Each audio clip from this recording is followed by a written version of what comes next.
Have you ever wondered about the stories behind the most powerful figures in Greek mythology? Today, we're diving deep into the incredible tale of a goddess, born not in the usual way, but from the mind of the king of the gods himself. This is the story of Athena, the formidable goddess of wisdom, strategy, and just warfare. Our story begins with a prophecy, a dark cloud hanging over Zeus, the mighty ruler of Olympus. He was in love with Metis, the tightness of wisdom and deep thought.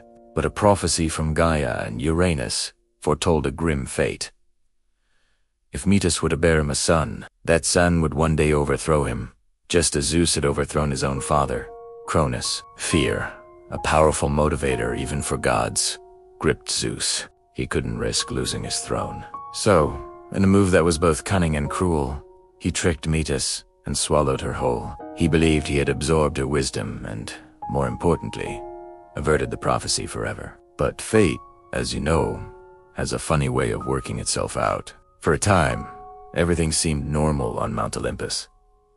But then, Zeus began to suffer from a headache unlike any other. It wasn't a dull ache. It was a splitting, relentless agony that grew more intense with each passing moment. The king of the gods, who could command lightning and shake the very foundations of the earth, was brought to his knees by a pain that originated from within his own skull. He roared in torment, his cries echoing across the heavens, but no relief came. Desperate, he summoned Hephaestus, the master craftsman and god of the forge, the only one with the strength and skill for the task ahead. Zeus's command was simple and terrifying.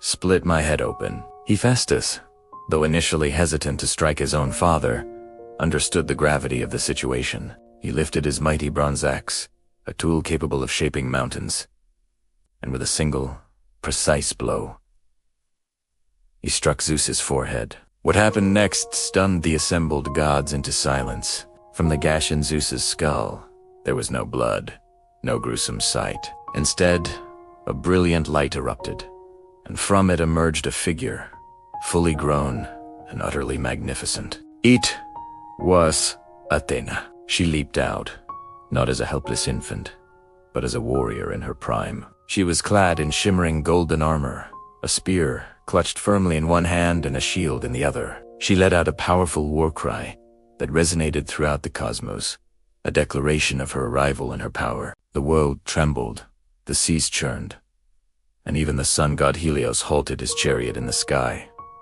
to witness this miraculous birth. Athena, born from the mind of Zeus and the wisdom of Metis, had arrived. She was the embodiment of intellect and might, a goddess forged in the crucible of divine fear and cosmic pain.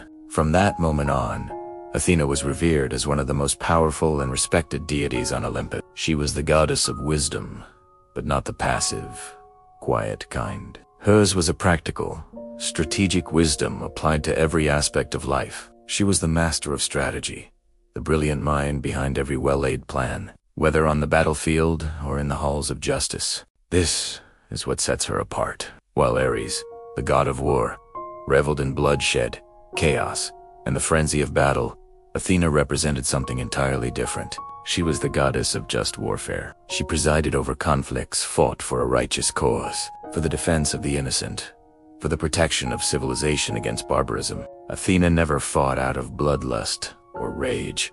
Every battle she entered was guided by reason and a clear moral purpose, and it is said that in any war fought for justice, she was unbeatable. Her presence on the battlefield was a symbol of hope, a sign that intellect and strategy could triumph over brute force. She guided heroes like Odysseus and Perseus, not by fighting their battles for them, but by lending them the wisdom and cunning they needed to overcome impossible odds. But her influence extended far beyond the battlefield. Athena was a great patron of civilization itself. She was the protector of cities, most famously Athens, which proudly bore her name. The story of her contest with Poseidon for the patronage of the city is a testament to her values. While Poseidon struck the Acropolis with his trident to create a saltwater spring, symbolizing naval power, Athena gifted the city something far more valuable: the olive tree. It provided food, oil, and wood. It was a symbol of peace, prosperity, and sustenance. The people chose her gift, and she became their guardian. Athena was also the goddess of arts and crafts.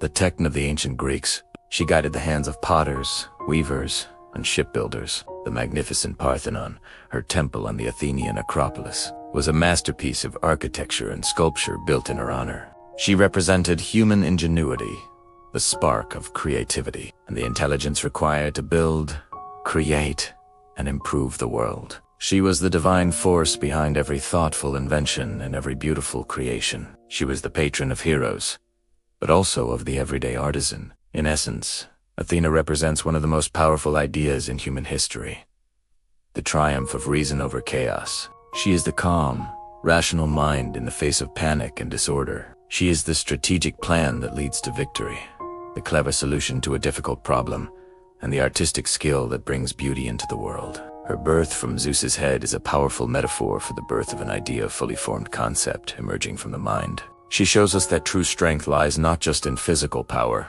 but in intelligence, wisdom, and a commitment to justice. Her legacy teaches us that with careful thought and a clear purpose, we can overcome any challenge and build a better, more civilized world. Thank you so much for joining me on this journey into the myth of Athena. If you enjoy learning about this incredible goddess, please give this video a thumbs up. And do not forget to subscribe and hit that notification bell so you won't miss our next mythological adventure. Until next time, stay curious.